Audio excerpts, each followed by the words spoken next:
Bonsoir mes bien-aimés, soyez tous bénis dans le nom puissant de notre Seigneur Jésus-Christ. Il se fait tard chez certains, il se fait tôt chez d'autres. Chez moi, il est exactement minuit, passé de quelques minutes. Nous sommes déjà le dimanche 6 février 2022. Le Seigneur nous fait grâce d'être comptés encore parmi les hommes et parmi les femmes vivantes en ce jour. Ce matin, j'ai commencé un partage et je remercie le Seigneur parce que je vais terminer ce soir. J'ai commencé à parler des enfants et des couples. Parce que le Seigneur m'a demandé de prier. C'est une recommandation personnelle que j'ai reçue. Et si tu peux te joindre à moi aussi, prions pour les enfants. L'ennemi a braqué son regard sur les enfants. L'ennemi veut détruire les enfants. Parce que les enfants, c'est l'espérance d'un parent. Les enfants, c'est l'avenir d'une nation. L'ennemi veut détruire les couples. Parce que le couple, c'est la cellule même de la société. Le couple, c'est la cellule de la société. S'il y a des divorces, les enfants seront dans la rue. Et des enfants qui sont dans la rue, ce sont des enfants qui sont condamnés à la perdition parce qu'ils n'auront plus de repères. Je sais, il y a beaucoup de couples qui ont des problèmes. Et toi qui m'écoutes là, je sais que tu as des problèmes dans ton couple. Je sais que tu as des problèmes dans ton couple. Que celui qui n'a pas de problème dans son couple lève le doigt. Même dans les foyers chrétiens. Les foyers chrétiens sont persécutés. Les femmes sont persécutées. Les hommes sont tentés. Les enfants sont en train de se perdre. Bonsoir à Nikita, bonsoir à Émilie Yeboa, bonsoir à Olivier Guy. Merci d'être toujours là présent, à l'écoute du Seigneur Jésus-Christ. Nous avons fait le bon choix. Nous avons fait le bon choix d'être à l'écoute de Jésus-Christ. J'aimerais que nous puissions prier pour les enfants. Je ne sais pas si Nikita, si Émile, si Olivier Guy, est-ce que vous êtes des parents? Si vous êtes des parents, priez pour vos enfants et priez pour les enfants des autres. Priez pour vos enfants et priez pour toutes les connaissances de vos enfants. Priez pour les amis de vos enfants. Priez aussi pour les ennemis de vos enfants. Parce que le malin, d'une manière ou d'une autre, il va essayer d'utiliser ces gens-là pour influencer la vie de notre progéniture. Nous-mêmes aussi, nous sommes responsables. Ce matin, j'ai parlé comment le Seigneur, c'était l'année dernière, il m'a interpellé, comment moi-même j'étais auteur. Ah, tu as 4 enfants. Amen, Émilie. Il faut que tu pries pour tes enfants. Tu dois prier pour tes enfants, tous les enfants. Non seulement pour tes enfants, mais pour tous les enfants qui sont autour ou les enfants qui fréquentent tes enfants. Le Seigneur est en train de nous interpeller et il nous interpelle parce qu'il nous aime. L'ennemi n'aime pas ce qui se passe ici parce que l'ennemi c'est Jean 10:10. Il veut détruire, il veut égorger, il veut tuer. Une fois, il y a une dame qui m'a contactée afin de prier pour son enfant. C'est une femme âgée. Elle a 2 enfants, un garçon et une fille. Et ces 2 enfants sont des adultes. Ils sont déjà des parents. Elle était en train de me dire, prie pour mon fils, parce que mon fils est en train de se perdre. Son fils est un monsieur, un responsable d'une 40aine d'années. Il n'est pas marié. Il a des enfants avec 2 femmes différentes. Il a des relations en dehors des relations qu'il entretient avec les mères de ses enfants. Ce ne sont pas ses femmes, ce sont les mères de ses enfants. il a eu des enfants avec 2 femmes différentes. En dehors de ça, il a d'autres relations avec d'autres femmes. C'est un homme responsable. C'est un chef de famille. C'est un officier de l'armée. Il n'arrive pas à se stabiliser. Il n'arrive pas à faire des économies.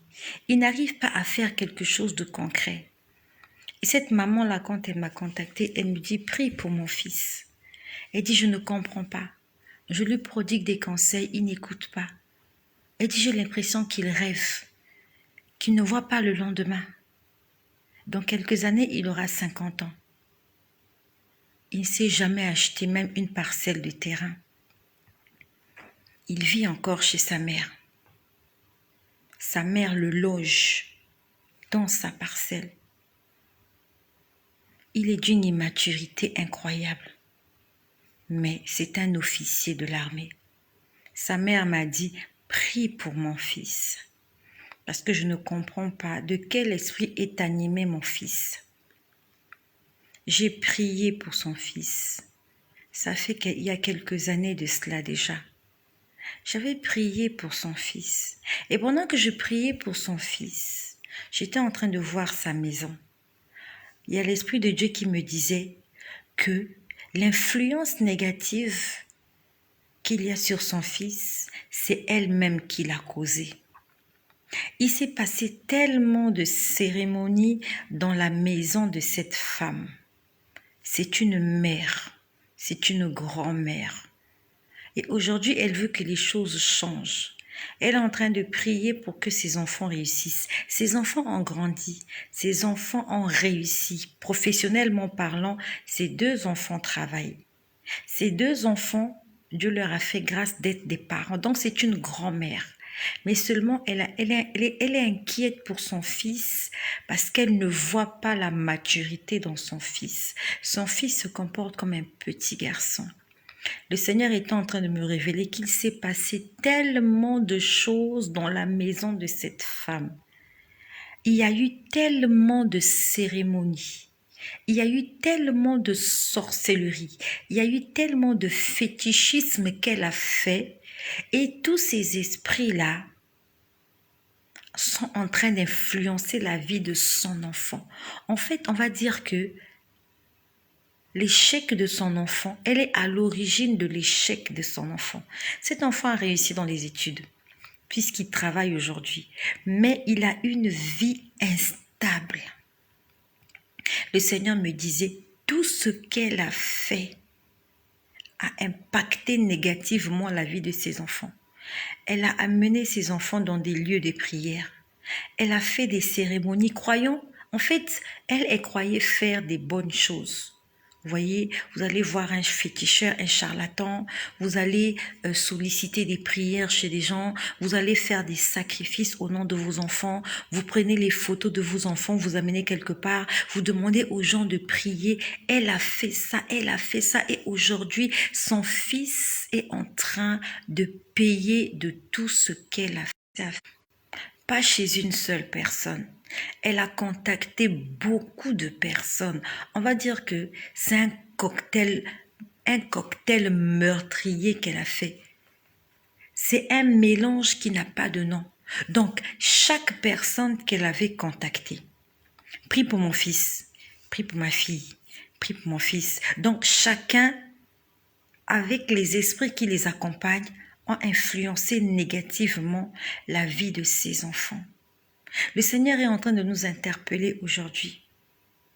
Nous devons chercher le Seigneur. Tout ce que nous faisons aujourd'hui, nous allons le payer tôt ou tard. La Bible nous dit, ce qu'un homme aura sémé, il va le moissonner, qui que tu sois. Même si tu es né de nouveau, ton nom est écrit dans le livre de vie, tu es sauvé. Amen. Mais tout ce que tu as sémé, tu vas le moissonner. Tes récompenses sont au ciel. Tu vas aller au ciel. Tu marches dans la sanctification. Mais ce que tu as sémé, tu vas le récolter ici sur la terre. Tu es né de nouveau, oui. Peut-être que tu as traîné avec des gens et aujourd'hui tu as le VIH.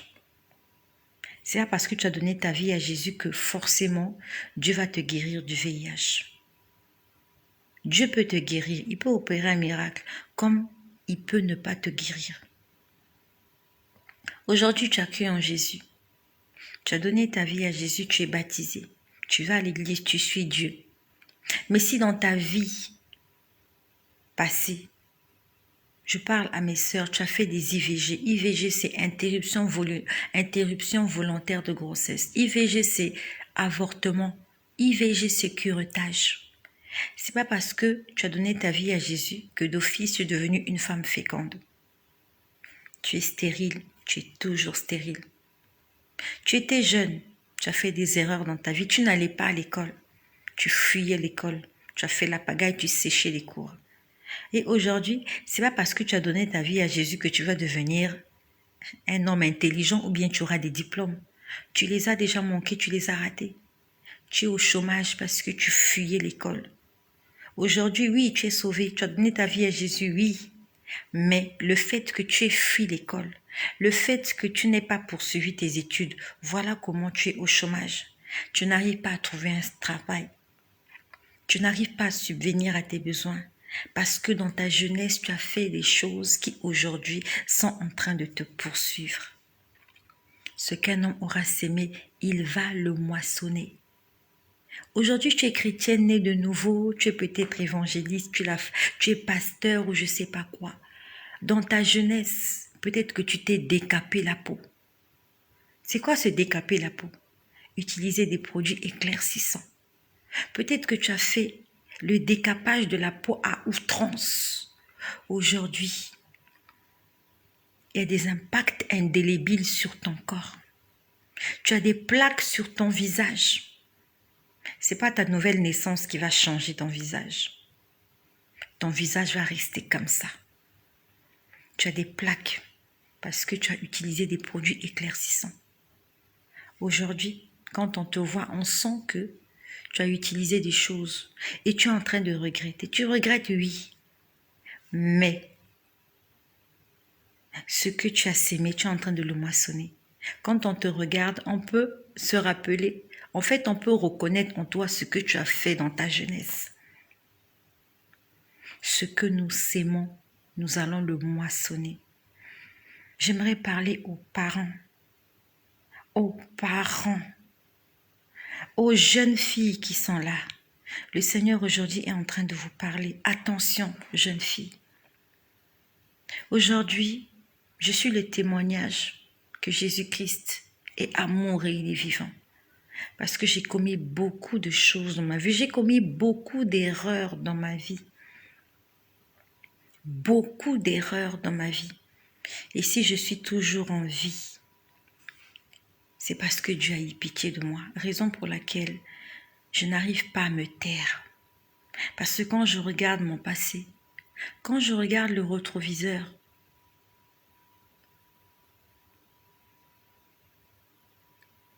j'aimerais juste dire que Jésus-Christ est amour. Parmi les femmes peut-être qui ont le cancer de la peau. Parce qu'il fut un moment, je mettais aussi des produits éclaircissants. Il fut un moment où je mettais aussi des produits éclaircissants avec de l'hydroquinone. J'avais une vingtaine d'années. Parce que toutes les femmes veulent être belles, avoir la peau claire. Parce qu'il y a quelque chose qu'on nous a inculqué comme quoi, pour être belle, il faut avoir la peau claire. Pour être belle, il faut avoir un certain modèle. Ça, c'est le monde qui nous le dit là dehors. Je mettais des produits éclaircissants.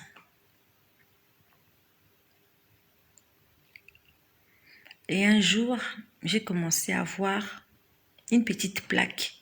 C'était au niveau de mon genou. J'ai vu une petite plaque, ça ressemblait à un petit bouton pourri. C'était sur mon genou. Quand j'ai vu ça, je comprenais. En fait, je ne savais pas ce que c'était. Et en ce temps-là, j'avais un ami qui était délégué médical. Le jour où je l'ai vu, je lui ai montré la plaque. Je lui ai dit, regarde, il y a quelque chose qui me sort là, je ne sais pas ce que c'est. Il m'a dit, est-ce que tu mets des produits éclaircissants à l'hydroquinone? Il me dit, arrête. Il me dit, arrête. C'est le début. Ça commence comme ça. La peau ne supportait pas les produits que je mettais. Il m'a dit, arrête avant qu'il ne soit trop tard. Et j'avais arrêté. Si j'avais continué aujourd'hui, j'aurais honte de m'afficher. Et ça n'allait être que ma faute. Il y a des femmes là-dehors, elles ont honte de montrer leur visage. Elles ne peuvent pas sortir sans maquillage parce qu'elles ont gaspillé. Elles ont des plaques partout. Elles ne peuvent pas sortir sans maquillage. Quand elles sortent sans maquillage, elles ressemblent à des gorilles. Comment on appelle le féminin du gorille? La guenon. C'est bien ça, non? Voilà. Elles sont comme des guenons humaines. Vous ne pouvez pas les regarder deux fois. Parce que dans leur jeunesse, elles ont fait de mauvais choix. Tout ce que nous allons s'aimer, nous allons le moissonner. Mes parents, chers parents, moi j'ai commis des bêtises en tant que parent. J'ai fait des choses qu'on ne fait pas, non seulement pour ma vie, mais aussi pour la vie de mes enfants. Je vous ai expliqué ce que j'ai fait pour mon petit garçon. Et aujourd'hui, peut-être que je suis en train d'en payer le prix. Il est incontrôlable. Il ne réjouit pas mon cœur. J'ai hurlé, j'ai parlé, j'ai crié, j'ai tapé. Ça n'a pas changé. Le Seigneur m'a dit prie. Il m'a dit prie. Même aujourd'hui, pendant que je vous parle, j'ai juste envie de le bastonner. Et je sais qu'il y a beaucoup de mamans qui sont là. Tu as juste envie de bastonner cet enfant. Tu sais que ça ne va pas le changer, mais tu as juste envie de te déchaîner sur lui parce que tu es une mère et que tu veux lui montrer le bon chemin. Tu ne lui fais que du bien. Aujourd'hui, il trouve que maman me torture, elle me dérange, mais toi en tant que maman, tu sais que tu lui montres le bon chemin. Nous sommes nombreuses là. On ne va pas se le nier, nous sommes là pour nous fortifier. Toi qui m'écoutes, peut-être que tu n'es pas parmi ces mamans-là ou ces parents-là qui ont les mêmes problèmes que nous. Peut-être que ta fille ne te crée pas de problème. Ton fils ne te crée pas des problèmes. Tout va bien. Attends donc voir dans quelques années. Ah, moi, ma fille est encore vierge, elle sort pas avec les garçons. Mon fils, il sort pas avec les filles, il fait rien de mauvais. Voilà, tout va bien chez moi. Amen, tout va bien chez toi. Si tout va bien, prie, rends grâce au Seigneur. Parce que alors que tu crois que tout va bien, un jour tu te rendras compte que ta fille ne sortait pas avec les garçons parce qu'elle était homosexuelle, que ton garçon, tu vantais ton garçon qui courait pas derrière les filles, qui n'aime pas les filles, qui aimait l'école, tu vas te rendre compte que ton petit garçon, en fait, c'est un pédé, c'est un homosexuel, c'est un gay. Tu t'es vanté. Elle traîne pas avec les garçons, elle traîne qu'avec les filles. Peut-être que c'est une lesbienne. Ah, il n'aime pas les filles, il est toujours avec ses copains, ils jouent au foot, ils sont là dans la chambre avec leur console vidéo. Un jour, tu seras surprise quand on te dira que ton fils, c'est un gay, c'est un pédé. Nous devons prier pour nos enfants. Le Seigneur veut que nous puissions prier pour nos enfants. Parce que le malin veut détruire le malin veut détruire la jeunesse. De la même façon qu'il a voulu nous détruire, il n'a peut-être pas réussi. Il ne va pas pour autant arrêter sa mission. Il a une mission à accomplir. Il va la continuer avec la succession, avec nos descendants. Nous devons prier. Nous devons prier, mes bien-aimés. Le Seigneur m'a dit, C'était l'année dernière. J'avais un enfant qui avait fait une fugue. J'en ai même eu 2 qui ont fait des fugues. Je ne sais pas, est-ce que tes enfants ont déjà fait des fugues? J'avais mal au cœur. Je me suis dit, pourquoi ça m'arrive à moi? Pourquoi? Une fois, j'étais en train de prier. J'étais en train de demander au Seigneur de me donner la force. Le Seigneur m'a dit, est-ce que c'est toi qui changes le cœur? Il m'a posé la question, est-ce que c'est toi qui changes les cœurs? Parce que j'avais prévu que si l'enfant revenait, j'allais l'amener à la police. J'allais l'amener à la gendarmerie pour le faire fouetter. C'était un programme déjà établi dans ma tête. Je me suis dit, quand l'enfant reviendra, je vais d'abord m'en occuper moi-même à la maison et après je l'amène à la gendarmerie pour qu'il reçoive une belle punition dont il s'en souviendra. Le Seigneur m'a dit, non, ne fais pas ça. Ce n'est pas toi qui changes les cœurs. Par tes conseils, tu ne peux pas changer le cœur de quelqu'un. Regarde depuis que tu as commencé à donner des conseils à ton mari. Est-ce qu'il a changé ton mari? Et même toi-même, depuis qu'on a commencé à te conseiller, est-ce que tu as changé? Et tu veux que les autres puissent changer par tes conseils? Tu veux donner des conseils aux gens et tu veux qu'ils changent alors que toi-même, depuis qu'on a commencé à te conseiller, là, tu n'as pas changé. Depuis que tu as commencé à lire la Bible, depuis que tu as commencé à écouter l'évangile, les prédications, les témoignages, est-ce que tu as changé? Le Seigneur est en train de nous parler. Nous-mêmes, nous n'avons pas changé. Nous n'avons pas pris la décision de changer, mais nous voulons que nos enfants changent. Nous voulons que nos enfants soient à l'image et à la ressemblance de ce que nous avons voulu qu'ils soient. Alors que nous-mêmes, nous ne sommes pas à la ressemblance et à l'image de ce que Dieu attend de nous. C'est pour ça qu'il nous dit, ne faites pas aux autres ce que vous ne voulez pas qu'on vous fasse. Tu as envie de frapper l'enfant? Oui, j'ai envie de frapper mes enfants. Il y a certains enfants que j'ai envie de taper. Parce qu'ils ne réjouissent pas mon cœur. Et si Dieu se mettait à faire la même chose avec moi? Si Dieu se mettait à faire la même chose avec toi? Quand tu fais une bêtise, il te fouette. Quand tu fais une bêtise, il te chicote. Quand tu fais une bêtise, il te gifle. Dis-moi, qui serait encore vivant sur terre? Personne ne serait vivant. Quand tu ne sais pas quoi faire, commence à prier. Commence à lier. Commence à détruire les œuvres des ténèbres. La semaine a 7 jours. Pour le salut de tes enfants. Pour la réussite de tes enfants. Pour la prospérité dans ta vie. Pour la paix dans ta maison. Prends un jour dans la semaine. Jeûne et prie. Je suis en train de parler aux mamans. Les papas n'ont pas trop la tête à ça. C'est pas pour sous-estimer les papas. Non, cher papa, cher frère, je ne te sous-estime pas. Je sais que toi, tu as d'autres préoccupations. Toi, ta préoccupation, c'est que tu te réveilles le matin, tu vas travailler, tu ramènes du pain à la maison.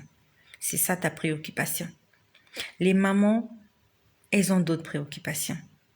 Il faut faire à manger, il faut nettoyer les enfants, il faut assurer leur éducation. Et je suis en train de parler à mes sœurs, mes mamans. Je suis en train de parler à mes sœurs. Peut-être que ton enfant encore, c'est un petit garçon. Il n'a pas encore commencé à sentir l'odeur du dehors. C'est maintenant que ça se passe. La préparation, c'est maintenant.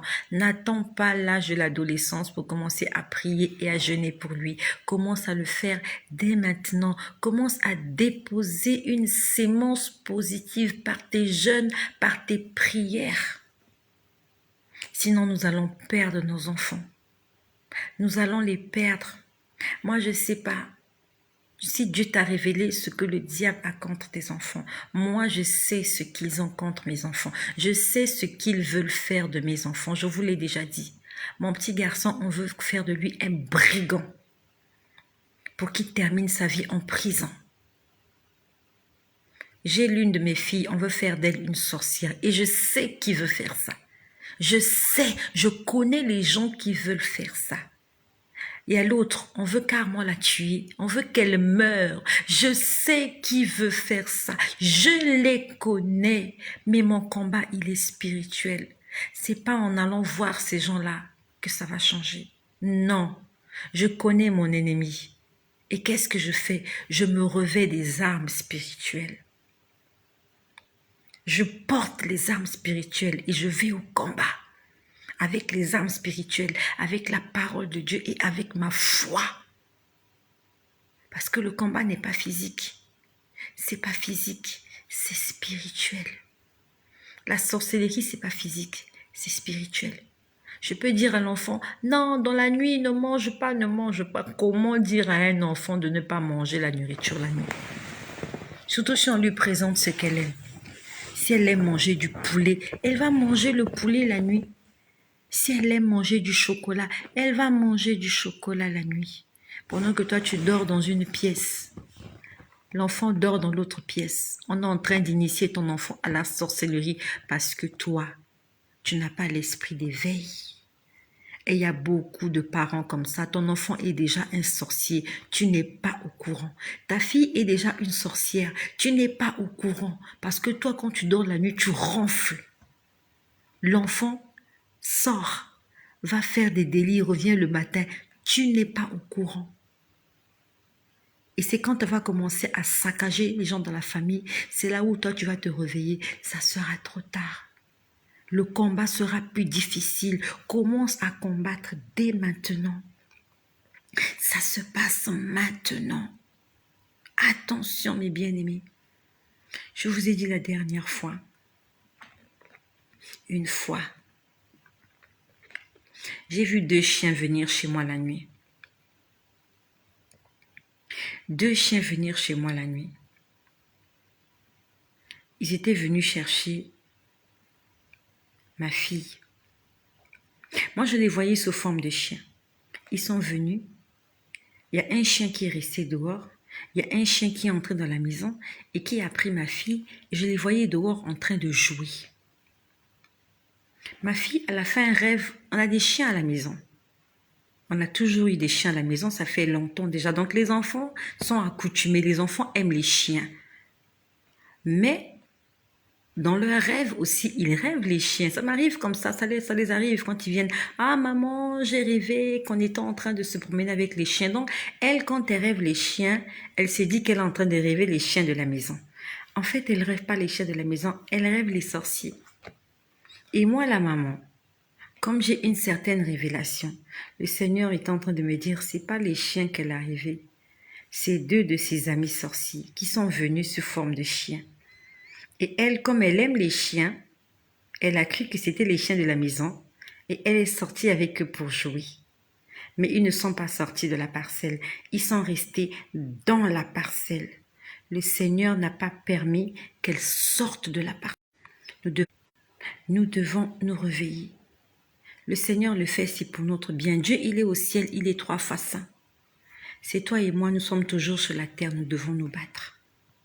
Réveillons-nous les mamans. Nous sommes peut-être à l'origine de ce que sont en train de vivre nos enfants. Réveille-toi. Que le Seigneur te révèle tout ce que les enfants font. Et que le Seigneur nous aide à éduquer nos enfants. Combien de mamans ont raté l'éducation de leur fille? Ta fille est tombée enceinte. Elle a pris peur, elle est partie avorter. Aujourd'hui, elle est devenue stérile. Ta fille est tombée enceinte, elle a pris peur, elle est partie avorter. Aujourd'hui, elle est morte. Ton fils est parti enceinte une fille. Ils ont pris peur, ils ont paniqué, ils sont allés faire un avortement. Aujourd'hui, la fille d'autrui est morte. Ton fils est en prison. Parce qu'il nous a manqué la prière, le discernement. Prions pour les enfants. Les enfants vont faire des choses parce qu'ils ont peur. Ils ont peur de maman. Ils ont peur de la réaction des parents et ils vont faire des bêtises. Et aujourd'hui, plusieurs personnes sont en train de payer le prix. Ah, mais quand j'étais jeune, j'étais tombée enceinte, j'avais peur de mon père, j'avais peur de la réaction de ma mère. J'étais allée voir un docteur, il m'avait fait une chirurgie, il m'a détruit mes organes internes. Ah, elle avait eu peur, elle est partie faire un avortement, elle en est morte. Parce que les parents ne sont pas vigilants. Non seulement physiquement, moralement, mais aussi spirituellement. Notre combat, il est spirituel. Ça se passe d'abord en esprit. Si un enfant est converti, si un enfant a entendu parler de l'évangile, même s'il n'est pas encore totalement converti, il y a l'Esprit de Dieu qui va parler en lui, qui va lui dire, ce que tu fais, tu vas commettre un crime. Tu as déjà commis le premier péché, ne commets pas le deuxième. Tu es tombée enceinte, tu as commis le péché, tu es coupable, tu es condamnable, oui. Garde la grossesse. C'est l'Esprit de Dieu qui peut convaincre quelqu'un. N'aie pas peur, maman ne fera rien, papa ne fera rien. Garde. Toi et moi, on ne peut pas dire ça aux enfants. Mais l'Esprit de Dieu peut parler dans le cœur des enfants. Combien de mères ont perdu leurs filles parce qu'elles ont fait le curettage? Combien de filles sont mortes aujourd'hui parce qu'elles avaient peur de papa? Elles avaient peur de la réaction des parents. Parce que les parents n'étaient pas dans la prière. Montrons aux enfants de l'amour. C'est vrai, ils sont ce qu'ils sont. Ils ne sont pas agréables à vivre. Ce que tu vis, moi aussi je le vis. Mes enfants me cassent la tête. Ils me fatiguent. Ils me fatiguent. Avant que je vienne faire la vidéo, j'étais en train de faire la vaisselle. Pourquoi je fais la vaisselle? Parce qu'ils ne font pas la vaisselle. S'il y a quelqu'un qui est là qui veut se moquer de moi, moque-toi de moi. Mes enfants ne font pas la vaisselle. Ils ne font pas la lessive. Ils ne rangent pas leur chambre. Ils ne font rien. Je dois faire tout. Et si je ne le fais pas, personne ne va le faire. Je suis obligée. J'ai parlé. Je suis fatiguée de parler. Maintenant, je le fais. Plusieurs me disent, oui, il faut chicoter, il faut frapper. À quoi ça sert qu'un enfant aille faire quelque chose en boudant? Il est en train de pécher. Quand il fait quelque chose, il est en train de murmurer. Il murmure, c'est un péché. J'ai pas envie que les enfants pêchent. Beaucoup vont me faire des remarques. Oui, mais il faut faire travailler les enfants. Oui, il faut faire travailler les enfants. Oui, je refuse pas. Mais s'ils le font à contre-cœur, ils seront en train de pécher. Je n'ai pas envie qu'ils pêchent. Je ne veux pas qu'ils ratent leur salut juste parce que ils doivent me faire plaisir. Je veux qu'ils fassent les choses avec leur cœur. Un jour, eux aussi, ils seront parents. Ils vont faire le ménage chez eux. Je n'irai pas faire le ménage chez eux. Chacun son tour chez le coiffeur. Ils font ça parce qu'ils vivent encore sur mon toit. Ils font ça parce qu'ils sont sous mon toit. Le jour où ils seront chez eux, ils vont faire le ménage. Ils vont faire la vaisselle. Ils vont faire la lessive. Sinon, leur maison va ressembler. Ils vont le faire quand ils seront chez eux.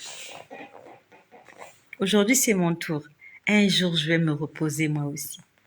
Quand ils vont grandir, ils vont partir. Je n'irai pas faire le ménage chez eux. Mais je suis en train de leur montrer l'exemple. Je leur montre l'exemple. Je n'ai pas envie que les enfants pêchent. Ça sert à rien que ta fille aille faire la vaisselle pendant qu'elle est en train de bouder. Si Jésus revient, elle va rester. C'est mieux qu'elle reste dans sa chambre, qu'elle fasse ce elle aime faire. Moi aussi, maman, je fais mon devoir. Jésus revient, nous tous on est partis. Si je pouvais avoir une maman douce comme toi. Je ne suis pas douce, Francesca Borgère. Je ne suis pas douce. Je ne suis pas douce. Je suis une maman. Je suis dure, je suis sévère, mais dans le bien maintenant. Avant, j'utilisais la violence. Avant, j'étais violente. Avant, j'étais carrée. Avant, il y avait beaucoup de violence dans ce que je faisais. À la limite, il y a même de la méchanceté. Mais aujourd'hui, je fais des choses pour ne pas être une occasion de chute pour les gens.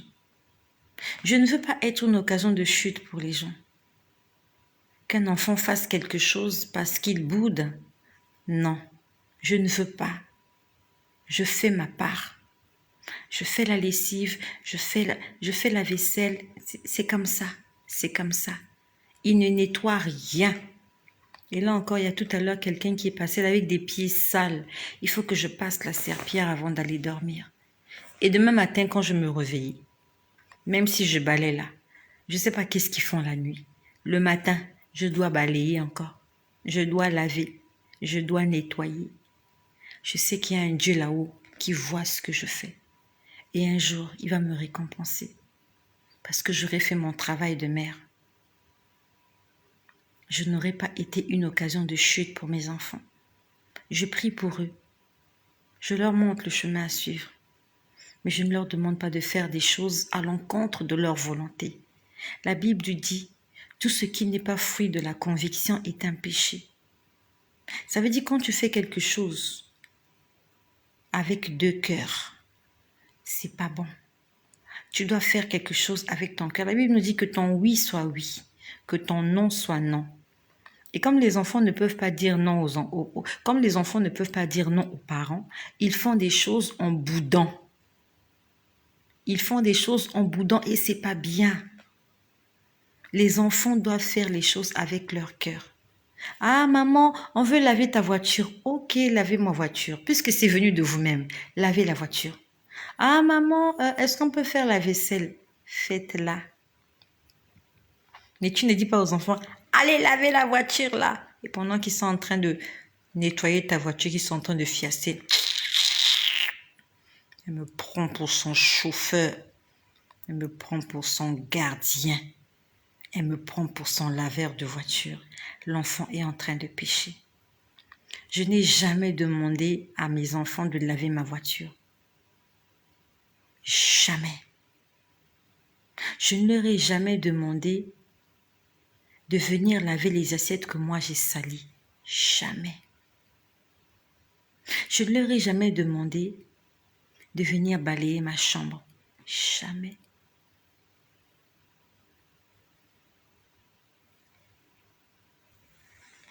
Que le Seigneur nous donne la sagesse. La sagesse et surtout une vie de combat. Battons-nous pour les enfants. L'enfant, c'est le cœur d'un parent. L'enfant, c'est le cœur d'une mère. Et c'est la femme qui bâtit la maison, la femme qui est sage, la femme qui se réveille le matin, qui sait travailler, qui ne reste pas au lit jusqu'à une heure tardive. C'est celle-là qui bâtit sa maison. Sinon, on va te voler tes enfants. Si le Seigneur n'était pas venu me révéler le plan de mes ennemis, aujourd'hui, où serais-je? Je serais en train de crier, de hurler. Je serais en train de me plaindre. Mais tous les jours, mon combat, il est quotidien, il est journalier. Tous les jours, je détruis les œuvres des ténèbres. Tous les jours, je détruis les œuvres des ténèbres. Quand je me réveille le matin à 5 heures, je me mets à détruire les œuvres des ténèbres dans ma famille, dans mon quartier, dans la vie de mes enfants, dans la vie des amis de mes enfants. C'est-à-dire que je détruis tout, je détruis tout. Il y a une sœur qui m'a écrit sur YouTube. Il y a certaines vidéos que nous postons aussi sur YouTube. Il y a une sœur qui m'a écrit. J'ai oublié son nom. Elle m'a dit, en fait, elle était en train de regarder mes premières vidéos. Mes premières vidéos, en fait, on va dire que j'étais moins potelée que ça, parce qu'en ce temps-là, vraiment, j'ai commencé à faire des vidéos en 2020. Et je sortais d'un programme de jeûne et de prière de 1 mois. Donc, on va dire que j'avais perdu beaucoup de poids. Et c'était pas facile pour moi en ce temps-là. Et j'avais l'air très fatiguée en ce temps-là. Aujourd'hui, j'ai l'air moins fatiguée. C'est bizarre, le Seigneur me donne la force. Aujourd'hui, j'ai l'air moins fatiguée. En ce temps-là, j'avais l'air très fatiguée. Et elle m'a écrit, elle m'a dit, ma sœur, je vois que tu es dépressive. Non, j'ai dit, mais je suis pas dépressive. Je suis pas dépressive. Je suis souvent fatiguée parce que je travaille beaucoup. Parce que, en fait, j'ai une grande maison, il faut que je l'entretienne. Donc, j'ai une grande maison, il faut que je l'entretienne. Le problème, c'est que j'ai pas de femme de ménage. Pourquoi j'ai pas de femme de ménage? Parce que je n'en veux pas. J'ai pas envie d'une femme de ménage chez moi. Je suis déçue des femmes de ménage. Donc, ça fait, on va dire, ça fait près de 6 ans. Voilà. Ça va faire 6 ans cette année que je ne veux plus de femme de ménage chez moi. Voilà. Parce que je suis vraiment déçue. Elles viennent chez vous, elles fait ce qu'elles veulent. Elles font ce qu'elles veulent et je ne veux plus avoir des problèmes avec des gens. Donc, j'ai pris la résolution, je vais m'occuper de mes affaires moi-même. Donc, raison pour laquelle, ben, j'ai souvent l'air un peu fatiguée. Donc, là, par exemple, il se fait tard, je dors pas et c'est comme ça presque tous les jours. J'ai du mal à dormir avant minuit. J'ai du mal à dormir avant minuit. Donc, elle m'a écrit, elle me dit, ma sœur, tu es dépressive. Je suis pas dépressive, je suis souvent fatiguée, voilà. Et après, elle m'a dit, je priais pour toi. Elle m'a écrit sur YouTube. Elle m'a dit, j'ai prié pour toi et pendant que je priais pour toi, j'ai vu un esprit impur. Ça, c'est elle qui écrit. Elle dit, j'ai vu un esprit impur qui est venu tirer sur moi pendant que je priais pour toi. Donc, elle priait pour moi. Je sais pas qu'est-ce qu'elle disait dans sa prière. Mais bon, je suppose quand on prie pour quelqu'un, c'est pour bénir la personne. Donc, elle priait pour moi et pendant qu'elle prie pour moi, elle voit un esprit impur qui vient tirer sur elle. Elle a entendu la détonation. Elle a entendu toum. Elle a dit avec un calibre 12. Elle a bien écrit avec un calibre 12. Je ne sais pas si cette sœur-là nous a rejoint sur Facebook parce que je lui ai écrit, je lui ai dit, en fait, elle voulait qu'on puisse échanger. Je lui ai dit, rejoins-moi sur Facebook. Ma sœur, tu as vu l'esprit impur tirer sur toi parce que les diables ne m'aiment pas. Les démons n'aiment pas ce que je fais. Les magiciens, les sorciers, les féticheurs, ils n'aiment pas ce que je fais. Et tu as vu l'esprit impur tirer sur toi parce qu'en fait, c'était comme pour te dire, ne prie pas pour cette femme-là. Cette femme-là ne mérite pas tout le bien qu'on lui fait. Cette femme-là ne mérite pas qu'on prie pour elle. Et pendant que je passe, que le Seigneur bénisse toutes les personnes qui souffrent, bénisse toutes les personnes qui prient pour moi. Et moi aussi, j'aimerais te dire que même si je te connais pas, même si toi et moi, on se connaît pas, on s'est jamais parlé, je prie pour vous. Dans mes prières, je dis toujours, Seigneur, je prie pour toutes les personnes qui sont abonnées à Tu vas le leur dire. J'ai dit, Seigneur, je prie pour toutes les personnes qui m'écoutent sur les réseaux sociaux, qu'elles m'aiment ou qu'elles ne m'aiment pas. J'ai dit, Seigneur, fais-leur du bien. Que les malades soient guéris. Que ceux qui cherchent le mariage trouvent le mariage. Que ceux qui cherchent du travail trouvent du travail. Que ceux qui cherchent la délivrance reçoivent la délivrance. Parce qu'ils ont fait le bon choix. Il n'y a pas de choses vraiment très intéressantes ici à part la parole de Dieu.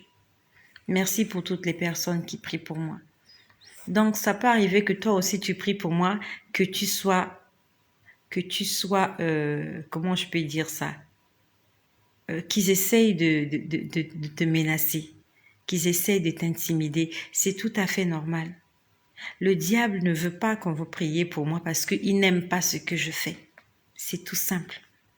Quand on n'aime pas quelqu'un, ça se sent. Le diable n'aime pas ce qui se passe ici.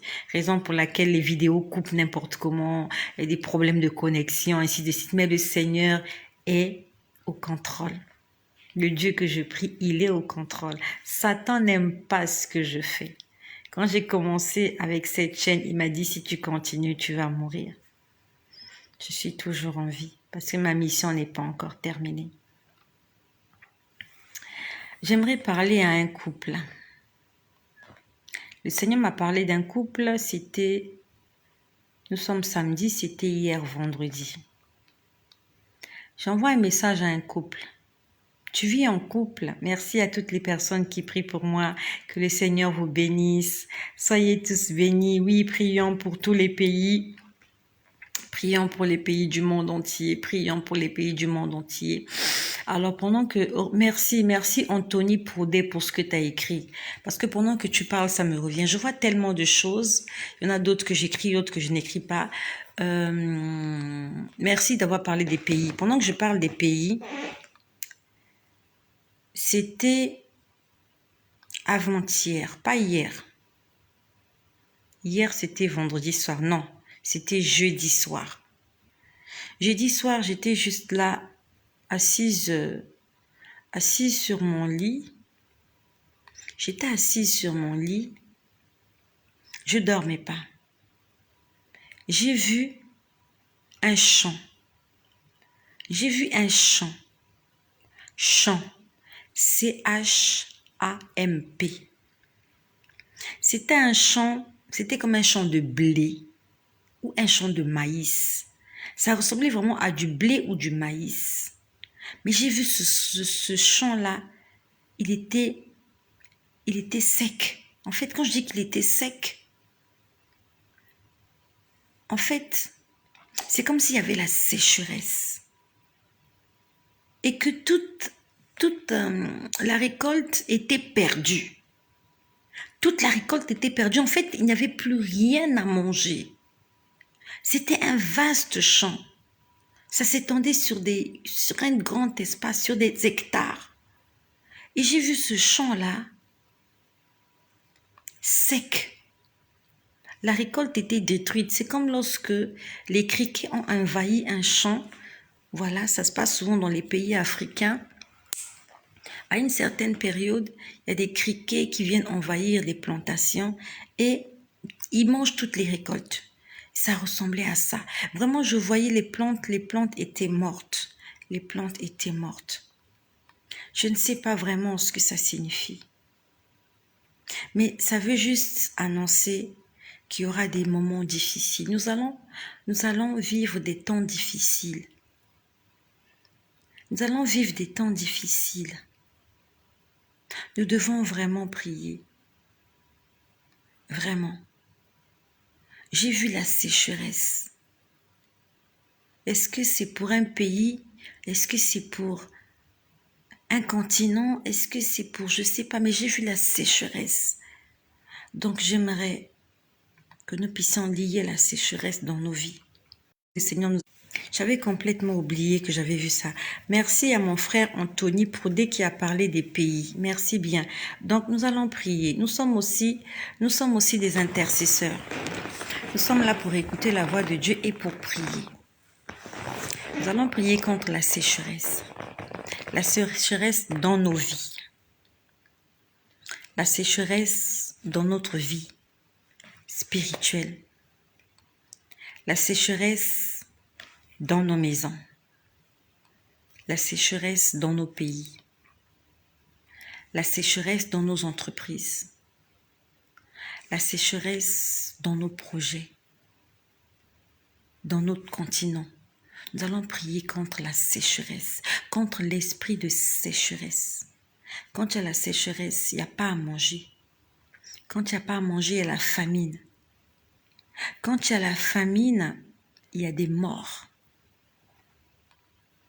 J'aimerais que tu pries avec moi. Merci pour la personne qui s'est manifestée. C'est pour ça que c'est important. Vous voyez, quand vos commentaires défilent, le Seigneur touche les cœurs de certains pour qu'ils puissent me rappeler certaines choses. Nous allons prier contre l'esprit de sécheresse. Le Seigneur a pour nous des projets de paix et de bonheur. Il ne veut pas qu'on meure de faim. Dieu est contre la famine. Dieu est contre la sécheresse. C'est lui qui a créé la pluie. Il a créé la pluie pour qu'il y ait à manger, pour que la terre puisse produire de la verdure, non seulement pour les animaux, mais aussi à manger pour nous. Tu vas prier avec moi. Seigneur Jésus, merci pour les révélations que tu nous fais. Merci pour ta parole, merci pour ton réma. Au nom de Jésus-Christ, je prie contre l'esprit de sécheresse. Je prie contre la sécheresse spirituelle.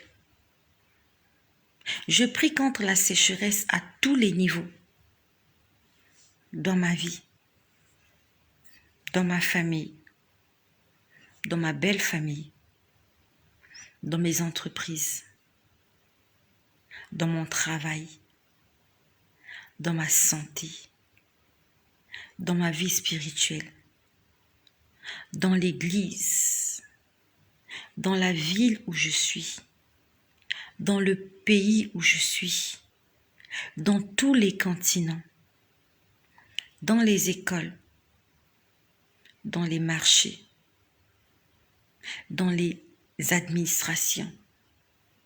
Je prie contre l'esprit de sécheresse, dans les hôpitaux, dans toutes les souches de la société.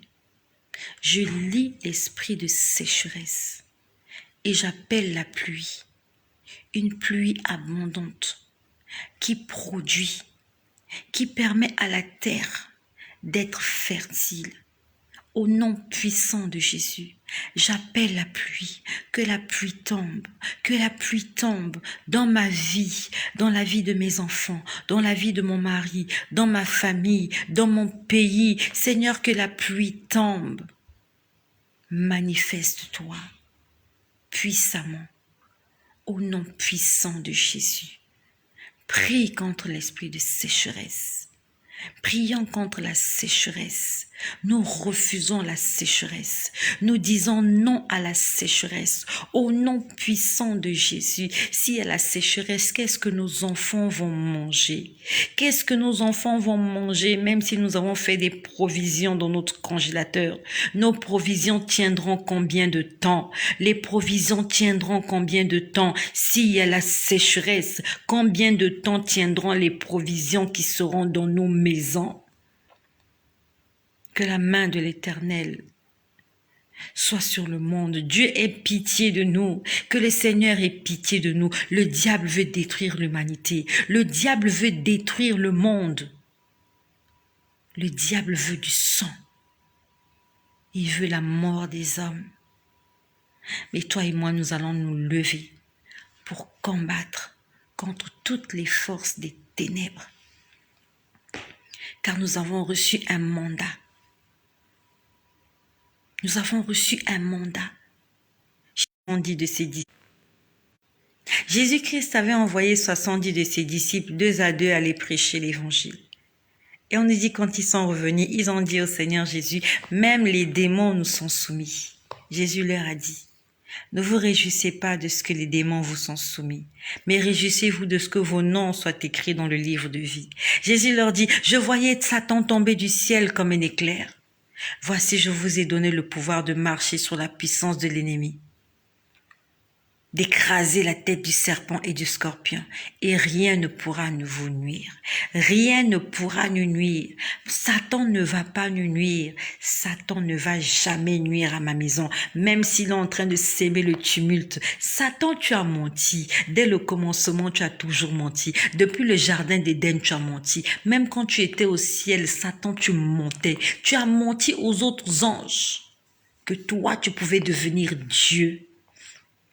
C'est ça ton travail, c'est ça le travail du diable, mentir. Satan, tu as menti dans ma vie. Tu as menti, Satan. Mes enfants vont grandir, ils vont se marier, ils vont réussir, ils vont devenir des parents responsables. Aucun de mes enfants ne sera chômeur, aucun de mes enfants ne sera brigand, aucune de mes filles ne sera prostituée. Tu es un menteur, Satan. Tu es un menteur. J'ai fait des rêves, j'ai fait des songes. Comme Joseph, j'ai rêvé et je sais que mes rêves vont se réaliser. Même si mes frères m'ont vendu, même si je me retrouve esclave dans la maison de Potiphar, même si je me retrouve en prison, je sais que la royauté m'attend. Je sais que le royaume d'Égypte m'attend. Je vais diriger l'Égypte. Je vais gouverner l'Égypte. Potiphar viendra se mettre à mes pieds. La femme de Potiphar viendra se prosterner devant moi. Mes frères qui m'ont vendu viendront se prosterner à mes pieds. Je suis en train de parler au diable qui croit qu'il va m'arrêter. Tu ne m'arrêteras pas. Je m'arrêterai quand Dieu aura décidé que ma mission est terminée sur cette terre. Je ne mourrai pas parce qu'un sorcier l'aura décidé. Je ne mourrai pas parce que quelqu'un l'aura décidé. Je m'en irai quand Dieu aura décidé qu'il sera temps pour moi de m'en aller. Je n'ai pas peur de Satan. Je n'ai pas peur de toi, Satan. Même quand tu viens s'aimer le trouble chez moi, là, je n'ai pas peur de vous. Je n'ai pas peur de vous. Je sais en qui j'ai cru. Si Satan était fort là, il allait me tuer depuis longtemps. Il allait me tuer depuis longtemps. Il n'arrive pas à me tuer, c'est parce qu'il n'est pas fort. Prie ma sœur, n'aie pas peur du diable. N'aie pas peur de lier les démons. N'aie pas peur d'envoyer le feu. N'aie pas peur de détruire les œuvres des ténèbres. N'aie pas peur. N'aie pas peur. N'aie pas peur. Que tu le fasses ou pas, Satan ne t'aime pas. C'est pas parce que tu ne peux pas que Satan va t'aimer. Satan n'aime personne. Il n'y a pas de l'amour dans son cœur. Il ne sait pas aimer quelqu'un. Donc détruisons ses œuvres parce que il est en train de préparer des choses pas bien. Vous voyez comment les gens meurent en cascade. Comment il y a des accidents partout. Tout à l'heure, j'étais sur TikTok. Moi, quand je vais sur TikTok, je cherche des sujets de prière. Je cherche des choses qui vont me motiver à prier. Il y a un accident qui s'est passé là. 4 personnes mortes sur le coup. C'était une femme qui était au volant. Un accident, 4 personnes. 4 personnes. 4 personnes, des pères et des mères d'enfants. Des enfants sont restés orphelins. Orphelins.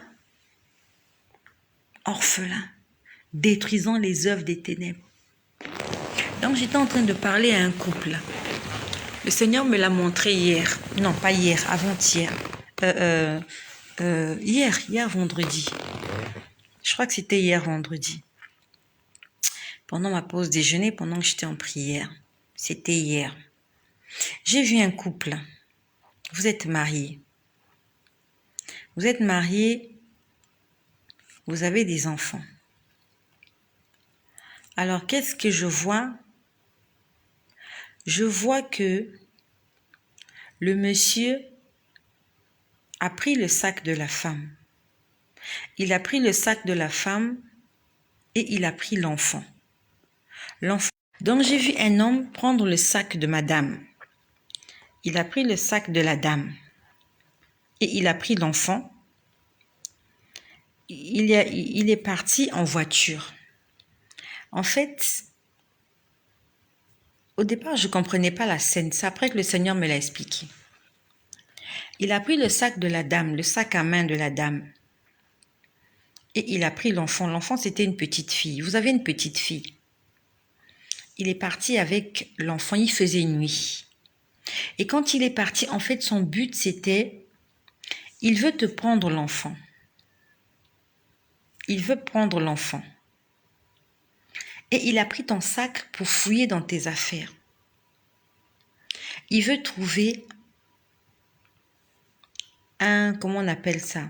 Un mobile, voilà. Il veut trouver un mobile dans tes affaires. Quelque chose qu'il va utiliser contre toi pour justifier son acte. Il veut te quitter. Alors, Émile Lagrasse, écris-moi par Messenger.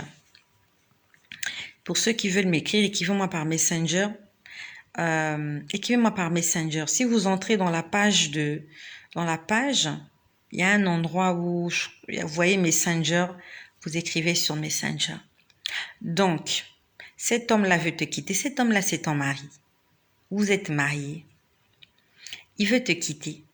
Et il veut te quitter, il veut partir avec l'enfant. Il cherche un mobile. Et je le voyais fouiller dans tes affaires.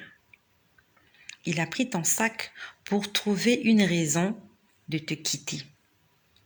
Sauf que je pouvais voir la scène, il a pris ton sac, mais dans ton sac, il n'y avait pas le téléphone.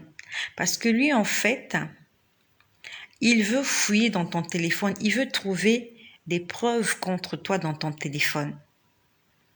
Tu as dans ton téléphone des SMS compromettants, mais de ta vie passée. Tu as 2 téléphones. Et parmi tes 2 téléphones, il y a un téléphone où il y a des SMS, des messages compromettants. Mais quand j'ai vu, quand il a pris le téléphone, quand il a pris le sac, il n'y avait pas les téléphones à l'intérieur, tu avais les téléphones avec toi. Alors, ça veut dire que il va y avoir des problèmes dans ton couple. Il va essayer de t'accuser, de t'incriminer des choses que tu ne... Bref, des choses passées.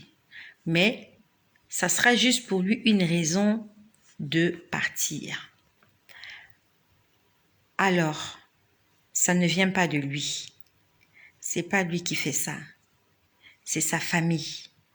Il est influencé par des esprits impurs de sa famille. Donc, il y a des gens dans sa famille qui veulent vous séparer. C'est comme on dit, séparer pour mieux régner. En dehors de ça, c'est vrai qu'il y a aussi l'influence des femmes. Il aime les femmes, il fréquente d'autres femmes, mais il t'aime aussi. Mais il a beaucoup plus l'influence spirituelle. Donc, on va dire que le combat, il est spirituel. L'influence, elle est beaucoup plus spirituelle. Donc, toi, tu vas te dire qu'il fait ça de lui-même, il fait pas ça de lui-même.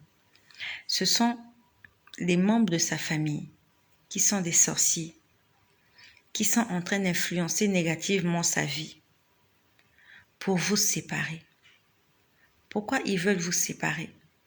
C'est pour que lui, il soit malheureux. On veut le voir malheureux. Avec toi, il est heureux. Mais quand ils vont vous séparer, lui, il sera malheureux. Et à ce moment-là, ils vont bien s'amuser avec lui. Ils vont bien le malaxer. Donc, ma sœur, prie. C'est le moment de prier. Tu as des problèmes dans ton couple. Ne va pas te plaindre auprès des gens. Ces gens-là ne vont pas t'aider. Ils vont faire des tours chez toi, ils vont venir vous prodiguer des conseils. Eux-mêmes, dans leur maison, là, ils n'arrivent pas à régler leurs problèmes. Eux-mêmes qui viennent vous prodiguer des conseils, là, il y en a même d'autres là, ils ne sont même pas mariés. Comment un célibataire peut venir prodiguer des conseils à un couple marié? Comment un prêtre, un eunuque, va prodiguer des conseils à un couple? Un homme de Dieu qui n'est même pas marié, il va vous prodiguer quel genre de conseil? Le meilleur conseiller, le conseiller par excellence, c'est le Saint-Esprit. Ma sœur, fléchis tes genoux, jeûne et prie, que le Seigneur puisse régler ce problème. Si tu quittes cet homme, c'est le père de ton enfant. Il sera malheureux. Tu vas le perdre. Prie pour lui. Demande au Seigneur d'écarter tous les ennemis, de confondre vos ennemis. Demande au Seigneur d'écarter. J'ai beaucoup de choses à vous dire, mais je crois que je vais m'arrêter par là. Il se fait tard. Je crois qu'il est déjà 1h du matin. Il se fait tard. Demain matin, je dois me réveiller pour aller au culte. Donc, il faut que j'aille me reposer moi aussi. Je remercie le Seigneur pour toutes les personnes qui sont là. Non seulement tu es là, mais bénis aussi un autre parent. Partage, s'il te plaît. Partage-le. Il y a un parent qui va peut-être perdre un enfant parce qu'il ne sait pas comment s'y prendre. Envoie ce message à un parent. Il ne faut pas aller voir les charlatans. On a tous des problèmes en tant que parents. Consultons l'Éternel. Je suis en train de parler à Alda Ouini. Je parle à Émile Lagrasse, à Marcel de Leslie, à Claire Gandour. Vous êtes nombreux. Vous êtes vraiment nombreux. Je vais essayer de lire vos noms. Je vois le pasteur Timothée qui est là. Alors, vous êtes vraiment nombreux. Pasteur Timothée, il y a Sino qui est là. Il y a Edwige Denison. Il y a Corinne Veirin. Il y a, vous êtes nombreux. Il y a Souria Gervaise. Alors, Souria Gervaise. Souria Gervaise. Souria Gervaise. On dirait que j'ai reçu un message. Souria Gervaise. Je crois que j'ai reçu un message de Souria Gervaise. Ok. Ça me revient. Souria Gervaise. Le Seigneur nous demande d'être en paix avec tous. Ce que ta maman fait, elle le fait. Toi, continue à être sa fille et prie pour son salut. Ne sois pas en conflit avec elle. Ne sois pas fâché contre elle. Même si elle a pris des distances, elle reste ta mère. Même si elle ne veut pas te parler, toi, n'entre pas dans son jeu. Si elle ne veut pas répondre à tes appels, de temps en temps, envoie-lui un SMS pour lui dire bonjour. Une fois par semaine. Juste pour lui dire que je suis un enfant de Dieu et je ne peux pas me mettre en colère contre toi. Une maman reste une maman, ça ne se remplace pas. Maman reste maman, même si elle est ce qu'elle est. C'est elle qui nous a porté 9 mois. De temps en temps, même moi aussi, je n'appelle pas ma mère tous les jours. Je suis pas très téléphone, honnêtement. Mais de temps en temps, je l'appelle. Comment vas-tu? Non, ça va. Ok. C'est ce que nous devons faire. Quand il y a un souci, si tu peux lui faire un transfert entre ton père et ta mère, afin que tu vives longtemps sur cette terre. L'honorer, ça veut dire les laisser à leur place, même s'ils ont des défauts. Ce sont nos parents. Nous les traitons comme nos parents. Donc, c'est différent d'un ami. Tu écris à un ami qui ne te répond pas, tu peux couper le contact. Mais là, il s'agit d'un parent. Ta mère. Envoie-lui un SMS de temps en temps. Bonjour maman, j'espère que tu vas bien. Bonjour papa, je veux juste te dire que je prie pour toi et que je t'aime. Bonjour, j'ai eu une pensée pour toi aujourd'hui et je te souhaite une bonne journée. Salut, bon week-end à vous. Même si la personne ne répond pas, toi tu as fait ta part. Que le Seigneur vous bénisse tous. J'étais en train de lire les noms. Voilà. Alors, vous êtes nombreux. Vous êtes vraiment nombreux. Je vois Youssef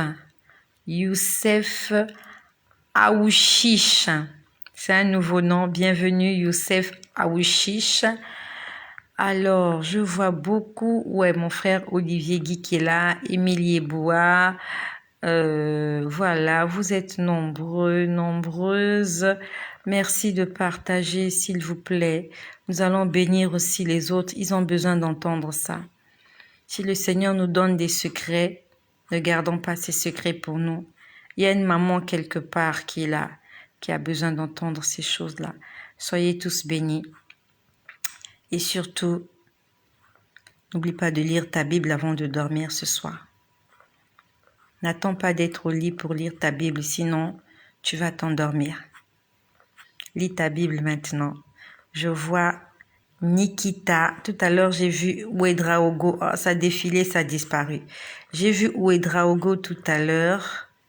Voilà, Frédéric Sawadogo. Voilà, Frédéric Sawadogo, soyez tous bénis. La paix du Christ chez vous. Shalom, shalom. Soyons en paix avec tous. Que le Seigneur nous apprenne à nous aimer, à nous pardonner, à nous supporter pour la gloire de son nom, car il revient très bientôt.